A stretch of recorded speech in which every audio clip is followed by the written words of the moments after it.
Bienvenidos a 360 grados, una visión global de la noticia, un espacio para debatir sobre todo lo que sucede en Colombia y en el mundo. Y hoy 360 arranca con una entrevista a un nuevo integrante del gabinete del presidente Juan Manuel Santos, que ha recibido fuertes críticas de la oposición, pero que sin embargo es reconocido como uno de los líderes gremiales más importantes del país. Y hablamos del ministro de Agricultura, Rubén Darío Risaralde. El ministro Risaralde hablará en 360 sobre terrenos baldíos, de sus propuestas para modernizar el agro, de los pactos con los campesinos luego del gran paro, del Catatumbo, de muchos otros temas. Hoy, 360 con el ministro de Agricultura, Rubén Darío Risaralde. Y también en nuestro debate de esta noche será acerca de un nuevo problema que enfrenta el gobierno del presidente Santos, la Operación Tortuga en el Congreso y también en la mesa de negociación en La Habana. Al parecer los congresistas colombianos no querrían legislar sobre graves problemas como las barras bravas, la reforma a la salud, a pesar de estar recibiendo premios como tabletas, celulares. Y por si fuera poco, hoy las FARC desde Cuba dicen que todo va lento, pero no por culpa de ellos, sino del gobierno, y que apenas se han llegado a acuerdos moderados. ¿Por qué hay una operación Tortuga en el Capitolio y en La Habana? Tema de debate esta noche en 360 y no se muevan, que ya le damos la bienvenida al ministro de Agricultura.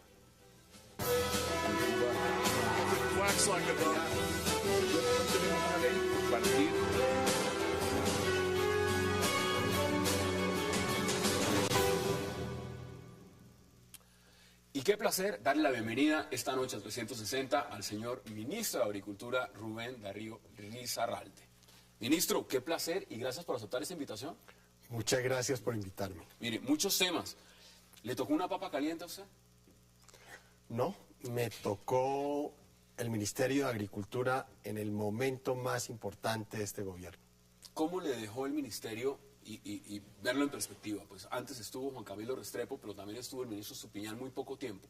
¿Cómo le dejaron el ministerio? Con toda la explosión de lo que significó el paro y asumirlo en esas circunstancias. A ver, cada uno de ellos hizo un papel muy importante dentro del ministerio. Lamentablemente al ministro Estupiñán le tocó la mala hora. Y al doctor Juan Camilo Restrepo le tocó trabajar por un tema no muy grato, el tema de la restitución de tierras. Ambos hicieron su gran esfuerzo, ambos trabajaron de sol a sol y definitivamente a ambos tengo que agradecerles su trabajo en el Ministerio de Agricultura y Desarrollo Rural. Mire, ¿cuál ha sido el gran reto? Porque usted se ha convertido en un caballito de batalla, por ejemplo, para el senador Robledo y para otros. Han dicho, este ministro, y ya vamos a hablar del tema Indupalma, pero este ministro tiene cuestionamientos.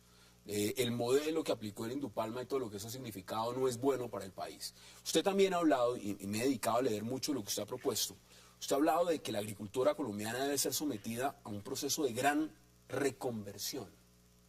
¿Cuál es esa gran reconversión? A ver, el mundo ha cambiado y el país ha cambiado.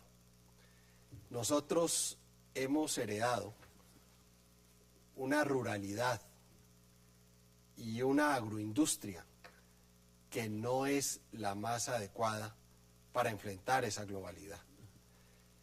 Yo creo que en estos momentos el gobierno, los gremios, tenemos que participar en un trabajo conjunto para darle la oportunidad al país de que aproveche el ser uno de los 7 países del mundo que puede darle alimentos al mundo. Entonces nosotros tenemos que identificar los mercados, identificar esas posibilidades. No tenemos que seguir esperando a que nos compren. Tenemos que salir a vender. ¿Usted defiende los TLCs? Yo defiendo los TLCs. Y defiendo los TLCs por una sencilla razón. Lo más importante cuando uno está montando un negocio es que ese negocio tenga mercado, es que le compren. Pero ¿y cómo es la reacción de los campesinos que están diciendo, mire, yo no puedo competir con los de afuera? Yo siembro papa, yo siembro arroz, yo siembro café, y yo no, a los precios a los cuales se está trayendo esos productos de afuera, yo no puedo competir. Yo no puedo competir con eso. A ver, ahí hay un tema, varios temas. El primero, y el que le está dando más duro al campo colombiano, el contrabando. El contrabando en estos momentos está afectando la agricultura colombiana y está afectando al campesino colombiano. Y lamentablemente el contrabando viene, la mayoría, en materia agroindustrial, de los vecinos. Los de FENAVE, yo me reuní con FENAVE y FENAVE me decía que el tema del pollo, el contrabando del pollo venezolano era gigante. Pero a ver, estamos importando café. Y eso no es contrabando, sí es contrabando, estamos importando nosotros para llenar nuestra balanza, nuestro consumo. ¿Qué está pasando entonces con el arroz? ¿Qué está pasando con el tema de los lecheros, por ejemplo? ¿Eso también es contrabando o es otra cosa? A ver, también hay contrabando. Hay ciertos productos en los que yo tengo que trabajar para no estar obligado a que inmediatamente los saco del campo, inmediatamente los tengo que poner en el mercado. Porque si en algún momento hay sobreproducción, estoy sometido como agricultor a que me paguen lo que el mercado me quiera pagar. Y cuando hay sobreproducción me quieren pagar muy poquito. Entonces lo que yo tengo que hacer es agregarle un paso a la cadena o varios pasos a la cadena para que, por ejemplo, en el tema del arroz, yo no tenga que sacar al mercado el arroz inmediatamente. Yo lo prepare para que ese arroz pueda ser llevado al mercado en el transcurso de un año.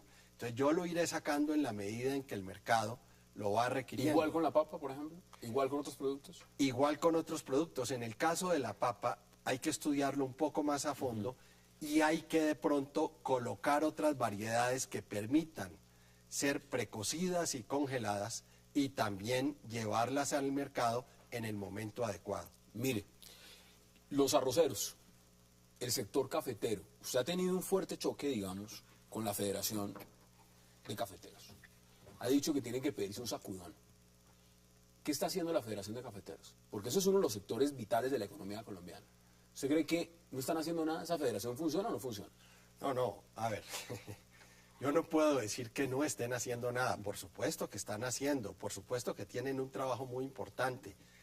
Pero es que en estos momentos yo le he pedido, no a la federación, le he pedido a todos los gremios que nos acudamos, que nos enfrentemos a esa nueva realidad colombiana, que aportemos, que ocupemos espacio que en estos momentos otros movimientos están ocupando y que definitivamente nos juntemos todos a trabajar conjuntamente para darle a la ruralidad colombiana otro sentido.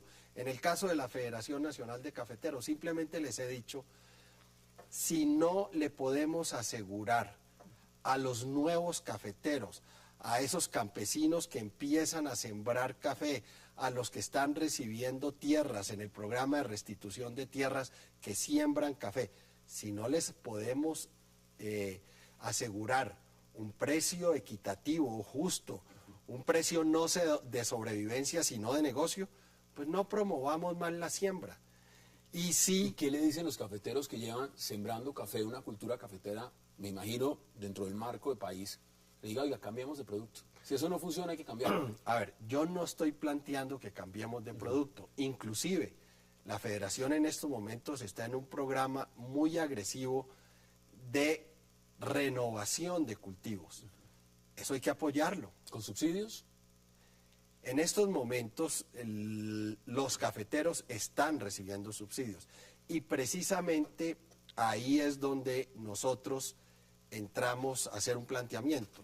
Los subsidios son buenos en la medida en que sean temporales, pero también va a llegar un momento en este país en que esos subsidios temporales deben ser restituidos después de que los productos han ganado su equilibrio en el mercado y están produciendo ganancias. Es decir, lo que yo doy hoy como Estado deben restituírmelo, porque hay otros sectores... ¿No se le van a parar otra vez donde usted lo escuchen los caficultores o los arroceros diciendo, oiga, esos subsidios me toca devolverlos? Si muchos comparativamente dicen, mira, el agricultor estadounidense tienen subsidio y tienen subsidio permanente. A nosotros debería el gobierno colombiano darnos subsidio para poder competir con esos TLCs. A ver, los subsidios que impactan a productos en otros países por supuesto que no pueden entrar al país compitiendo sin subsidios. No podemos someter a la agricultura colombiana a un enfrentamiento en el mercado desequilibrado. No, hay que buscar equilibrios. Y en ese sentido, nosotros abogamos porque en el mercado definitivamente haya equilibrios. Pero este país no es un país de un cultivo, es un país de muchos cultivos. Y el gobierno tiene que ser equilibrado en ese sentido. Y hay que tratar precisamente de propiciar la siembra de cultivos que tengan posibilidades de competencia en los mercados internacionales. Mire, un tema muy importante es, y lo retomo por lo que están diciendo, por ejemplo, los arroceros. Miren lo que dicen los arroceros. Dicen, el gobierno ha señalado y ha culminado, después de todo este proceso de paro, que usted ha sido autista en las peticiones en ese sector. Lo está diciendo Gonzalo Sarmiento, integrante de la Junta Directiva de Fedearroz. Dice, aquí hay que esperar un nuevo cambio de gobierno. A nosotros las promesas que nos hicieron, y usted acaba de venir también de reunión de lo que significa ese gran pacto agrario, no están cumpliendo. La gran pregunta que se hace en muchos sectores es, ¿el gobierno sí puede cumplir esos acuerdos a los que llegó con los diferentes sectores del tema del agro para que levantaran ese paro? ¿O esos son...? Y le amplío un poco. Sí. El señor Iván Márquez estaba diciendo que ese gran pacto agrario, eso era un falso positivo. Eso no existe, mejor dicho. ¿Cómo ve usted en su cartera esas declaraciones? A ver, estamos tratando una cantidad de temas al mismo tiempo. Iniciemos con los arroceros. Yo he tenido la oportunidad ya de reunirme con Fedearroz la semana pasada. Y de esa reunión, pues yo creo que el gobierno no fue autista, porque el gobierno los invitó precisamente a que fuéramos un paso adelante en la cadena para que ellos precisamente no tuvieran que colocar en el mercado las cosechas si en ese momento los precios no eran los adecuados para ellos. Y en ese sentido les ofrecí que construyeran un proyecto para el establecimiento de varias plantas de secado en el país, precisamente para secar el arroz y mantenerlo hasta el momento en que el mercado lo recibiera a buenos precios. Si en el planteamiento del gobierno hay aceptación o no, o hay matices o no, de gusto de ellos por la propuesta, pues es otro problema. Pero hubo interlocución, hubo contrapropuesta, hubo interés de mejorar la situación de ellos. ¿A usted le ha tocado ir y le están, cada que hay un paro, o se produce un paro en el país, ya sea en el norte, en el sur, están diciendo, oiga, yo quiero hablar con el ministro, yo quiero que venga el ministro? O sea, un viceministro como que no le resuelve el problema. ¿Eso le ha complicado a usted la agenda? ¿Tener que estar reuniéndose directamente con todos los sectores? Por supuesto que sí. Y de hecho en varias oportunidades hay 4 o 5 reuniones al mismo tiempo y aceptan que vaya el viceministro, pero por ahora el ministerio no tiene sino un ministro y un viceministro y hay más reuniones. Y en esas reuniones en las que no podemos asistir, pues ellos plantean que el gobierno está incumpliendo, que no le está dando la suficiente seriedad a las conversaciones, etcétera. Cuando ya tenemos oportunidad de reunirnos con ellos, se lo planteamos y les decimos, así como hoy estamos con ustedes, no estamos estando con otros que también nos han citado a la reunión. Y que le están pidiendo también, porque aquí se volvió todo paro. Por supuesto. Pero precisamente el ejercicio que ha hecho el gobierno es el de recoger todos los planteamientos y todas las peticiones de las distintas manifestaciones que ha habido en el país, ordenarlas, focalizarlas inclusive dentro del plan de desarrollo que se había propuesto el gobierno y avanzar mucho más aceleradamente de lo que estaba avanzando, porque definitivamente el gobierno no puede tomar decisiones solamente para resolver los conflictos de corto plazo, sino proyectar el desarrollo de largo plazo. Nosotros tenemos que pensar no solamente en los que están manifestándose ahora, sino en los que no se están manifestando. Mire, vamos a ampliarlo. Tengo que ir a una pausa porque además quiero que hablemos de Indupalma. Vamos a la pausa y ya regresamos.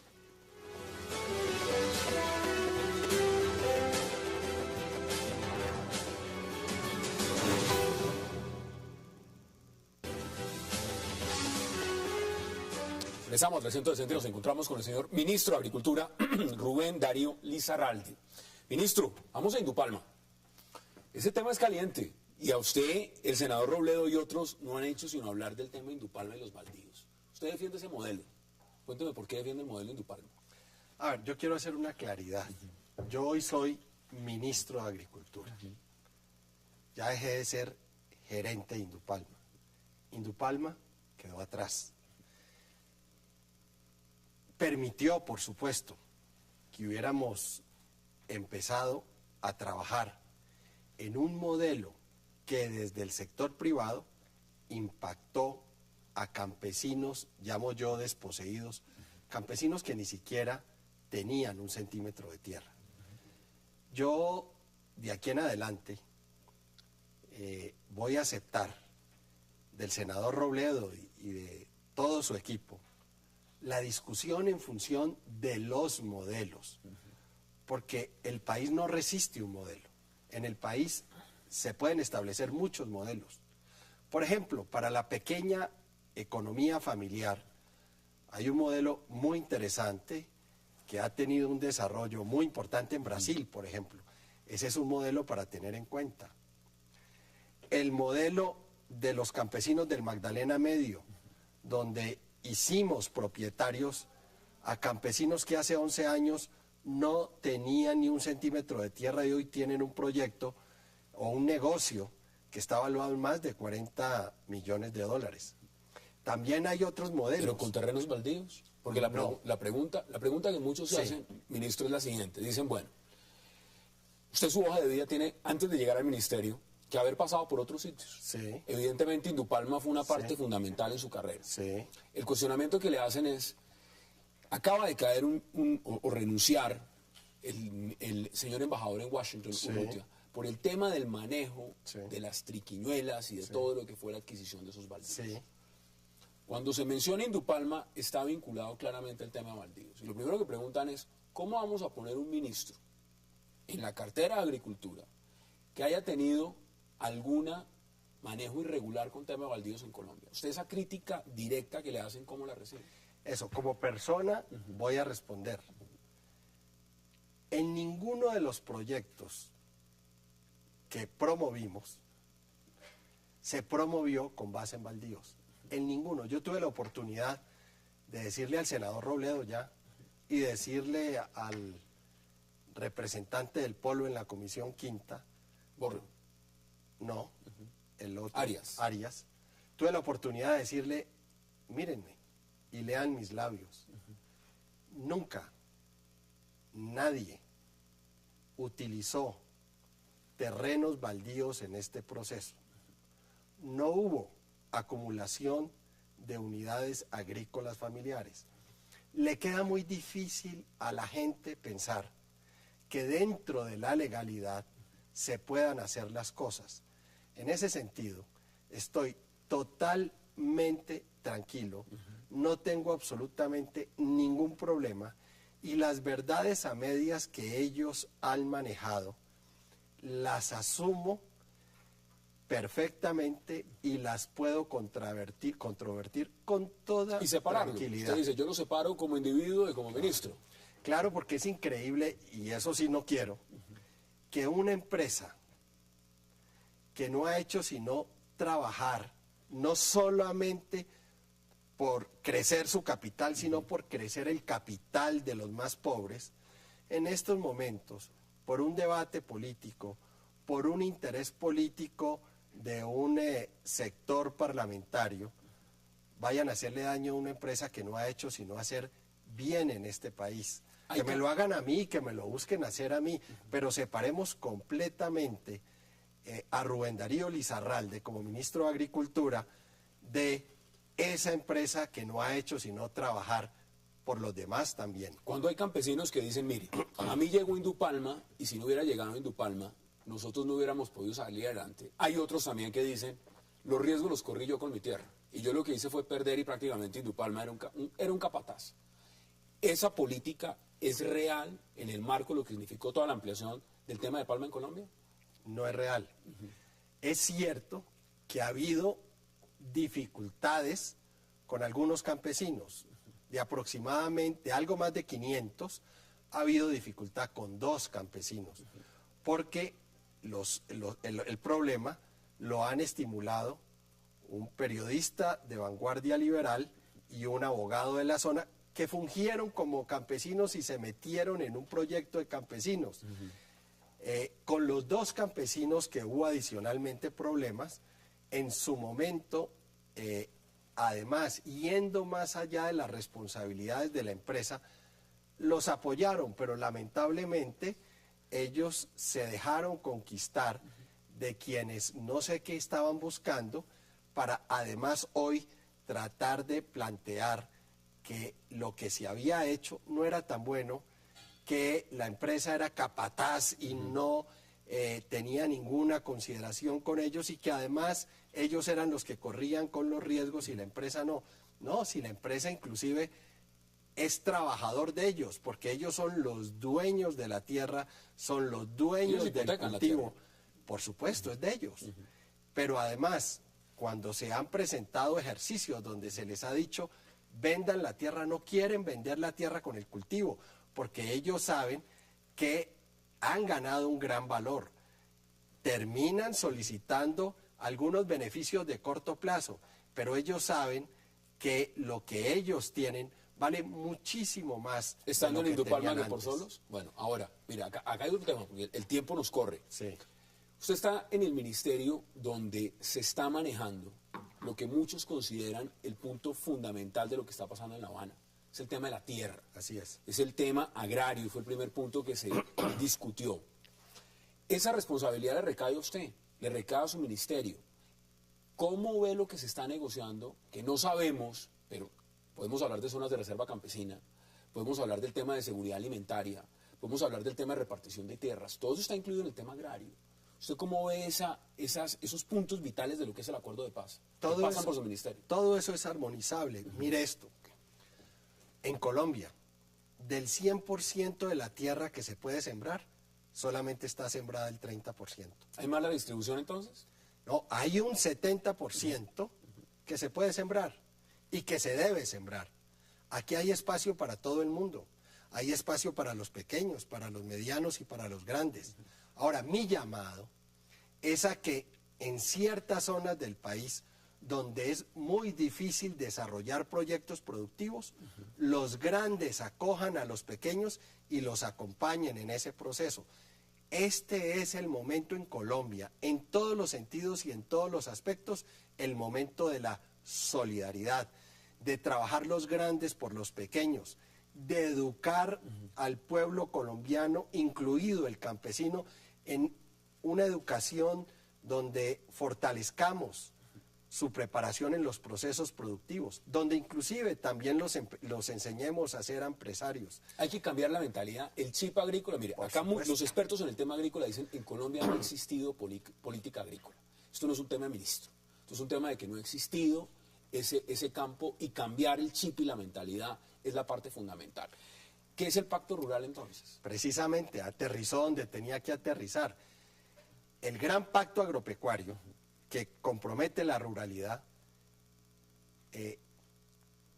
es un pacto que permite que desde la base misma de la comunidad campesina se enriquezca un conocimiento que le va a permitir al gobierno y al Estado construir una política de Estado que trasciende al Ministerio de Agricultura y que inclusive trasciende a los gobiernos. Es decir, toca varios ministerios, casi todos los ministerios. Ellos van a captar la participación de los campesinos, de las sociedades campesinas, de los sindicatos campesinos, de los gremios, de los inversionistas. ¿Y quieren los campesinos? Usted ya tiene oposición política. Claramente hay quien está diciendo, mire, este ministro lo que quiere es favorecer los TLCs, quiere favorecer el capital privado, los campesinos que se frieguen, y evidentemente esa política es la que nos quieren vender. Ese es el discurso que le están dando a usted y por eso lo quieren poner, lo tienen prácticamente llevándolo contra la pared. ¿Qué dice usted entonces ahí? Yo lo que digo es que aquí vine a trabajar por el hombre del campo, por los campesinos, por la economía agraria y agroindustrial y por la ruralidad en Colombia. Ahí cabemos todos. cabemos los grandes, los chiquitos, los medianos, las mujeres, todo el mundo El cabe que ahí. estaba botando la leche en Boyacá hace unas semanas, ese campesino cabe ahí. Pues lamentablemente estaba botando la leche en Boyacá. Si hay una política, si logramos construir una política aprovechando el gran pacto agropecuario, ese tipo de cosas no tienen por qué volverse a presentar en el país. Mire, me queda menos de 1 minuto y medio y quiero que me lo conteste prácticamente lo más claro que usted pueda, lo más resumido. Y es el tema de los créditos, el tema del Banco Agrario. ¿Usted cree que el Banco Agrario en Colombia funciona? El tema de cómo se están adjudicando los préstamos y lo demás a los campesinos, ¿eso funciona o hay que cambiarlo? Le voy a decir dos cosas fundamentales. Uno, el 80% de los créditos del Banco Agrario va a pequeños. Dos, el crédito para vivienda no lo conoce el país en función de la ruralidad. Hoy el Banco Agrario está dando más vivienda para campesinos en la ruralidad que cualquier otro programa que hay en el gobierno.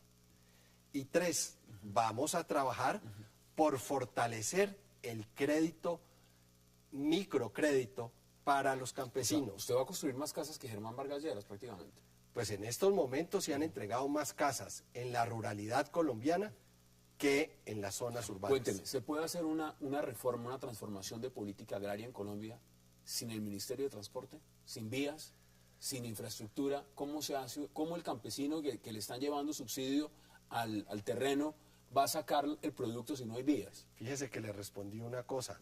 Cuando hay una política de Estado de la ruralidad, trasciende el Ministerio de Agricultura y por supuesto el Ministerio de Obras el Ministerio de Transportes es fundamental en este propósito.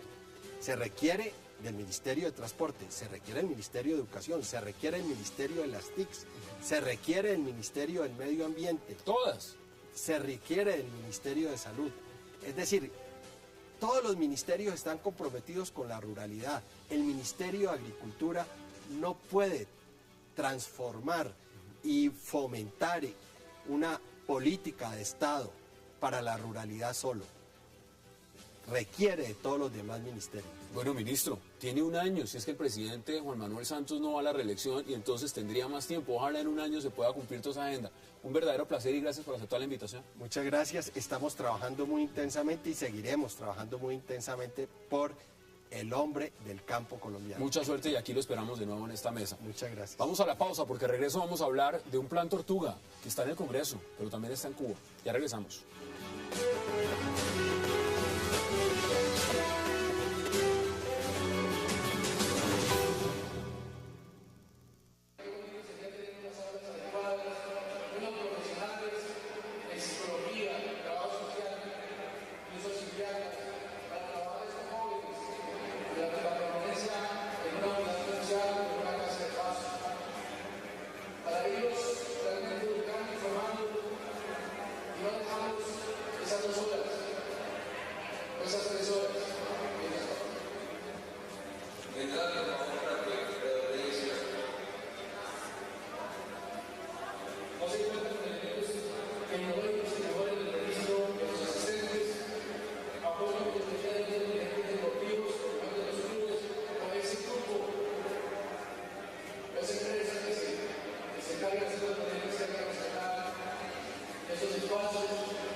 Regresamos a 360 grados y estamos viendo un video cortesía del tiempo.com donde nos muestra en imágenes cómo trabajan en la Cámara de Representantes cuando hay debates importantes, porque en este caso está hablando el general Yesid Vázquez del tema de las barras bravas.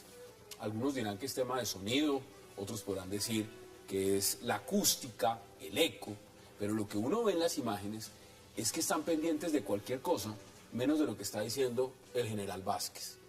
La gran pregunta también es lo que está pasando con la reforma a la salud, donde llevan ya varios días tratando de votar una reforma y hay ausentismo, hay excusas, no hay quórum, y uno se pregunta es ¿cómo es posible que a los señores congresistas que no están votando los proyectos de urgencia que mandan desde Casa de Nariño les den teléfono celular, les den tabletas y todo lo demás? Para debatir este tema, le doy la bienvenida a Juan Carlos Lancheros, a Luis Celis y a Jaime Eduardo Arango. Gracias. Señor, bienvenido y qué placer como siempre, Jaime Eduardo. Muchas gracias, Hassan. ¿Cómo ve usted lo que está pasando en lo que se denomina el Plan Tortuga? ¿Es tortuga o es más lento todavía en el Congreso? Es más lento todavía, pero es que este es un modelo de Congreso que el mismo gobierno se inventó. La forma en que ha venido negociando la presidencia frente al legislativo durante la administración del presidente Santos consiste en qué me das, yo te doy, quid pro quo. Y parece ser que para este periodo, que ya se acerca a su final, el Congreso necesita pedir muchas cosas y está imponiendo... Y si no se las dan, pues no trabajamos, Pues no van. no funcionamos. Ya, pero ese es un Congreso que se inventó Santos. Luis, bienvenido. ¿Cómo lo ve usted? Buenas noches, Hassan. Pues yo creo que el Congreso colombiano es bastante desprestigiado desde hace décadas. Yo creo que es una institución que tiene muchas dificultades. Hay buenos congresistas, hay buenos congresistas, hay unos muy buenos. Aunque yo creo que realmente, sí, yo creo que la opinión ciudadana es bastante, digámoslo, fuerte con el Congreso y también el Congreso ha hecho méritos para recibir esa opinión negativa. Bueno, yo también creo que no es un tema nuevo, es un tema histórico de desatención en algunos temas, de falta de debate, de atención, por ejemplo. Pero yo creo que hay que también darle la posibilidad al Congreso de que se reivindique, de que, bueno, que va a hacer la tarea, que va a sacar hay un tema trascendental que es el de salud que tendrá que sacar adelante. Y yo diría que también, yo creo que están en ese momento más preocupados es por las elecciones del año entrante que por trabajar. Están haciendo campaña. Sí, yo creo que también eso es un elemento. Estos representantes, esos senadores están recorriendo el país, buscando sus votos, se quieren reelegir, y entonces no hay tiempo a veces para trabajar tanto. La pregunta que hay es, bueno, ¿y qué hacemos entonces cuando desde Palacio están diciendo, pues háganme el favor y me aprueban esto, porque es que eso es un tema bandera, el proceso de paz, ya vamos a hablar de él, los avances son modestos, necesitamos reformas, la tributaria que mandamos en ambulancia el año pasado no ha generado sino críticas, les vamos a mandar esta reforma en ambulancia también y como que no funciona. Juan Carlos, bienvenido, ¿usted cómo ve el tema? Hassan, buenas noches. Pues la misma cosa de siempre. A ver, digamos, hay una regla que suele repetir, si es que la primera legislatura el Congreso aprueba lo que quiere el gobierno, en la segunda y en la tercera la mitad y en la última aprueban lo que ellos quieren. Porque están en función de cumplir con su primera obligación constitucional, que es hacerse reelegir. Entonces, así eso es normal. Digamos, es lo normal. En estos paneos que usualmente, digamos, los ciudadanos que están en sus casas no conocen, es lo cotidiano. Entonces, si ustedes se dan cuenta, en el canal del Congreso siempre se apunta a la persona que está hablando y eventualmente al congresista que interviene, pero es muy difícil que hagan tomas abiertas. Y cuando uno está en el Congreso, usualmente esto es lo que ocurre, este tipo, digamos, de dispersión y de diálogo de sordos. Yo no se lo quise decir ahorita, aquí estaba sentado el ministro de Agricultura, tuvo más quórum en esta entrevista conmigo acá que cuando habló en el Congreso la última vez, Sí, porque aquí había uno, porque hay veces que habla de él en el Congreso y no hay nadie. Yo vi unas imágenes y tenía más quórum acá. Y es así. Entonces, yo creo que, digamos, este es un problema. Yo no creo que se lo haya inventado Santos. Yo creo que esto viene de atrás. Y realmente yo creo que la maldición de todo esto es que hay personas que hacen de la política su forma de vida. Entonces, si cierran el Congreso, se quedan sin trabajo. Entonces, ahí es donde comienza. Y claro, y entonces todo el mundo bebe de ella y saca lo que puede de ella y es un problema. Entonces, bueno, ahora ya afortunadamente les dieron celular y les dieron tableta como para que algunos de ellos se distraigan, ¿no? Hay malestar en el Senado por el tema salarial. Lo está diciendo el presidente del Senado, Juan Fernando Cristo. Están molestos, al parecer las pagas se demoran. Eso puede ser también una razón. Están molestos por el salario, no les están pagando muy bien, parece ser. Hay unas primas que no llegan, entonces no vamos a votar. Sí, al modelo de negociación que ha impuesto el gobierno con el legislativo hay que sumarle la incomodidad que seguramente habrá surgido de ese tema, que es necesariamente una realidad. Bueno, con esos salarios tan buenos, uno se preguntaría si hay que hacer descuentos. No, 800.000 pesos creo que les va a descontar por cada sesión que no vayan. Imagínese usted cuando el salario mínimo en Colombia no llega sino a los 500 y pico mil. Pero mire, Hassan, yo le propongo una cosa. ¿Qué pasaría si el Congreso, si el mayor honor que puede tener una persona es ser elegida por sus compatriotas para representarlos y defender los intereses que son de todos. En teoría, lo que se conoce como el interés general. Acá eso no existe. Acá cada uno de ellos va representando intereses muy particulares y esto se convierte en una feria, digamos, de negocios por dentro y usted ve a los lobistas haciendo una cosa, la otra y los congresistas transándose. ¿Qué significa? Pues que haya ausencia de partidos políticos que sean capaces de congregar las ideas. Bueno, eso ya lo sabemos.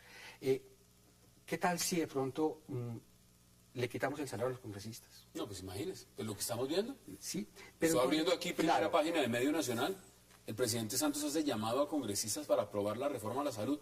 Llevo leyendo este titular días. Sí, claro, pero Hassan, es que lo que le quiero decir es lo siguiente para que no se me malentienda.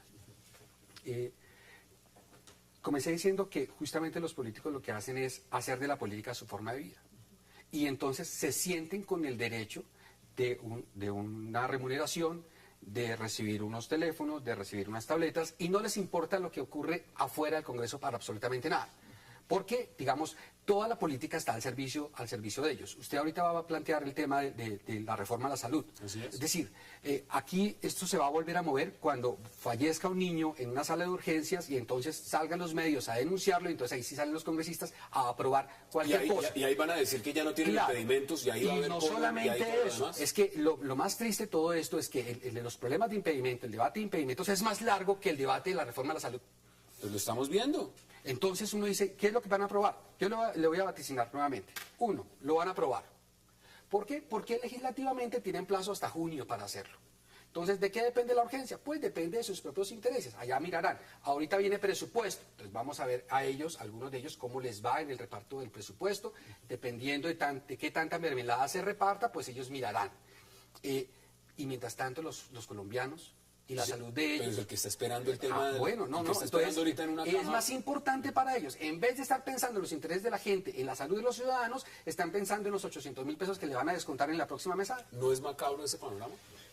Sí, no, yo creo que hay un gran reto en el Congreso de ponerse al día con la sociedad colombiana. Yo creo que también los ciudadanos tenemos la oportunidad año entrante de realmente pensar seriamente nuestro voto. O sea, Pero tiene solo digámoslo la verdad. alrededor de los partidos políticos, alrededor La también de- gente vuelve y vota por los mismos.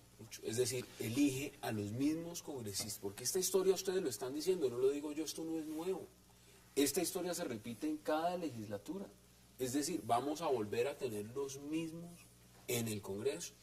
No, pero a mí me parece que también el Congreso, yo tampoco diría que el Congreso es pésimo. Yo creo que el Congreso tiene dificultades, tiene problemas, pero también el Congreso hace una tarea en la democracia central. Yo creo que el Congreso es el foro de la democracia, del debate político, y allí se ha cumplido ese papel. Lo que pasa es que tienen que ponerse más a la altura de entender temas tan cruciales como el de la salud, o el de la educación, o el tema rural, tres temas que no han pasado, que pasan y no pasan por el Congreso y sobre el cual hay grandes necesidades.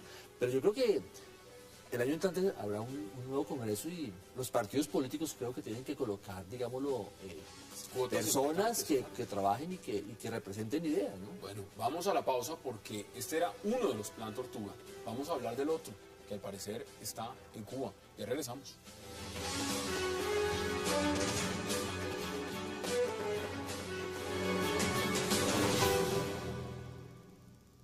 Al ministro de Agricultura. Tenemos una ley compartir.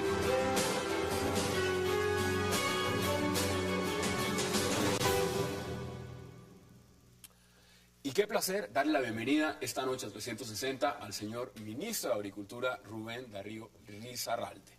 Ministro, qué placer y gracias por aceptar esta invitación. Muchas gracias por invitarme. Mire, muchos temas. ¿Le tocó una papa caliente a usted? No, me tocó el Ministerio de Agricultura en el momento más importante de este gobierno. ¿Cómo le dejó el ministerio y verlo en perspectiva? Pues antes estuvo Juan Camilo Restrepo, pero también estuvo el ministro Estupiñán muy poco tiempo. Tatumbo de muchos otros temas. Hoy, 360 con el ministro de Agricultura, Rubén Darío Risarralde.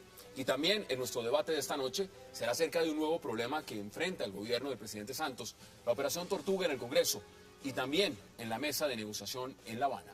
Al parecer los congresistas colombianos no querrían legislar sobre graves problemas como las barras bravas, la reforma a la salud, a pesar de estar recibiendo premios como tabletas, celulares. Y por si fuera poco, hoy las FARC desde Cuba dicen que todo va lento, pero no por culpa de ellos, sino del gobierno, y que apenas se han llegado a acuerdos moderados. ¿Por qué hay una operación Tortuga en el Capitolio y en La Habana? Tema de debate esta noche en 360 y no se muevan, que ya le damos la bienvenida. ¿Cómo le dejaron el ministerio? Con toda la explosión de lo que significó el paro y asumirlo en esas circunstancias. A ver, cada uno de ellos hizo un papel muy importante dentro del ministerio. Lamentablemente al ministro Estupiñán le tocó la mala hora y al doctor Juan Camilo Restrepo le tocó trabajar por un tema no muy grato, el tema de la restitución de tierras. Ambos hicieron su gran esfuerzo, ambos trabajaron de sol a sol y definitivamente a ambos tengo que agradecerles su trabajo en el Ministerio de Agricultura y Desarrollo Rural. Mire, ¿cuál ha sido el gran reto? Porque usted se ha convertido en un caballito de batalla, por ejemplo, para el senador Robledo y para otros. Han dicho, este ministro, y ya vamos a hablar del tema Indupalma, pero este ministro tiene cuestionamientos.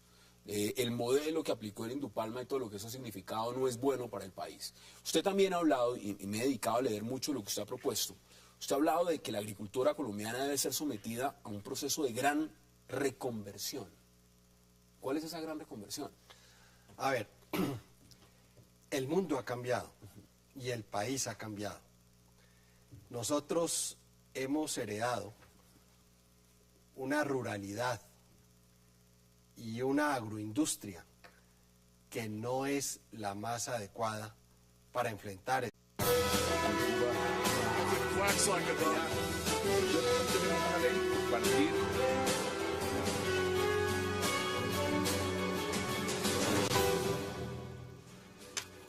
Bienvenidos a 360 grados, una visión global de la noticia, un espacio para debatir sobre todo lo que sucede en Colombia y en el mundo. Y hoy 360 arranca con una entrevista a un nuevo integrante del gabinete del presidente Juan Manuel Santos, que ha recibido fuertes críticas de la oposición, pero que sin embargo es reconocido como uno de los líderes gremiales más importantes del país. Y hablamos del ministro de Agricultura, Rubén Darío Lizarralde. El ministro Lizarralde hablará en 360 sobre terrenos baldíos, de sus propuestas para modernizar el agro, de los pactos con los campesinos luego del gran paro